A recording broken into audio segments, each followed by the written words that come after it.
In this video, we will look at the signal processing technique known as convolution. Convolution is one of the most important and fundamental techniques used in digital signal processing. Before we look at the process of convolution, we first need to define a special signal called a unit impulse. A discrete impulse signal is composed of all zero samples except a single non-zero sample. A discrete unit impulse signal, as shown here, is composed of all zero samples except for a single sample at the origin, which has a value of 1. The discrete unit impulse signal is usually denoted by the Greek letter delta and is therefore commonly called the discrete delta function. The impulse response of a system is the output of the system when a unit impulse is the input. The impulse response is usually denoted by H. The discrete convolution operation is formally defined by this equation, which is called the convolution sum. The convolution sum is normally written using the asterisk shorthand notation.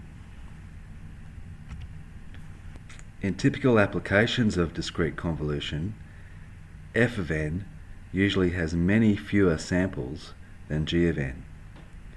So if f of n consists of 3 samples, the equations for y of n look like this. Notice that these equations represent the process of multiplying the input samples by the samples of f of n in reverse order, summing the result to give the output sample, and shifting the input samples from right to left for the next output sample. The convolution machine shown here is a graphical representation of this process. The samples of the input are multiplied by the samples of f in reverse order. The resulting product terms are summed to give the output sample, and the input samples are then shifted from right to left to produce the next output sample.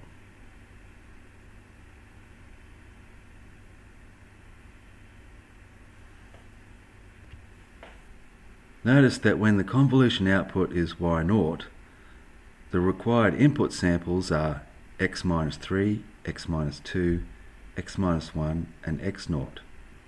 The problem is 3 of these samples, x minus 3, x minus 2 and x minus 1, don't exist. This same problem occurs at the end of the signal, where the convolution requires samples to the right of the defined input signal. One way to handle this problem is by adding zero samples to the ends of the input signal. This is called padding the signal with zeros. Since these zero values are eliminated during the multiplication, the result is mathematically the same as ignoring the non-existent inputs. Discrete convolution is an important operation in digital signal processing. The output of any linear shift-invariant system is equal to the convolution of the system's impulse response with the input signal of the system. So if we know the impulse response of a system, we can model the system mathematically and calculate the output signal that will be produced by any input signal. For a proof of this property of convolution, see the video Impulse Response Convolution Proof. One of the most important applications of convolution is for the implementation of digital filters. This example shows the convolution of an input signal with the impulse response of a low-pass filter. The input signal consists of a low-frequency sine wave which has been added to a sinusoid with higher frequency but smaller amplitude. The low-pass filter has successfully removed the higher frequency sinusoid, and the output signal now only consists of the lower frequency sinusoid.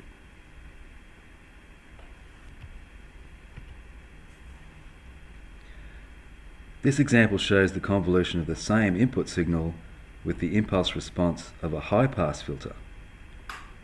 The high-pass filter has successfully removed the lower frequency sinusoid, and the output signal now only consists of the smaller, higher frequency sinusoid.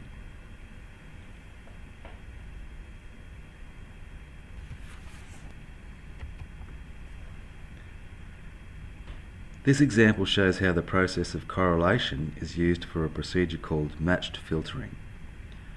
Correlation is identical to convolution, except that the smaller of the two signals is not flipped to reverse the order of its samples. Matched filtering is used to find the samples of a shorter target signal which may be present in the input signal. In the correlation process, the products of the input samples and the target samples will all be positive when the input and target samples are the same. When these products are all positive, their sum will produce a large positive spike in the output signal. This positive spike in the output is used to indicate the presence of samples in the input signal which correspond to the target signal. Matched filtering can be used in this way to detect very faint echoes produced by sonar or radar signals reflecting off distant objects.